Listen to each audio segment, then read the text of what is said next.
Que as persoas con mobilidade reducida poidan desplazarse de Vilalonga a Sanxenxo polas beirarrúas con total seguridade. Ese é o obxectivo dos dous proxectos de mellora da PO 504 que desenvolve a Xunta de Galicia na vila de Sanxenxo.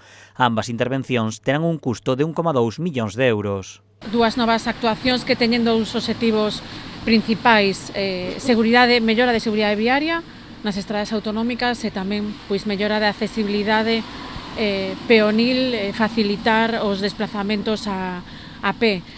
O primeiro dos proxectos ten un custo de 220.000 euros e nel se inclúe toda a mellora das beirarrúas da PO 504. Actuando nesas beirarrúas que estén deterioradas, axustando a cota das beirarrúas para facilitar a accesibilidade e os desplazamentos fundamentalmente das persoas con mobilidade reducida, ampliando as beirarrúas onde non existan e actuando tamén, complementariamente nas outras actuacións, valados onde sexa necesario e actuacións complementarias, actuacións ao longo da estrada, na marxe esquerda, estamos a falar de casi actuar en 4 kilómetros. A outra das intervencións actuará en 5 tramos de dita estrada para realizar diferentes melloras na seguridade viaria.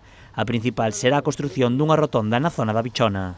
E pois estamos no punto aquí, na Bichona, donde un cruce, cando eu era ainda pequeniño, que andaba en bicicleta, viña aquí e sempre foi moi peligroso. E gracias a esta solución que se está facendo ahora mesmo, cometendo unha rotonda, e tamén o cruce que ven desde Dena hacia Portonovo, aquí na Bichona, se vai a regularizar por semáforos, pois eu creo que é unha moi boa solución e para estar contentos. As obras incluirán parada de bus e pasos de peóns.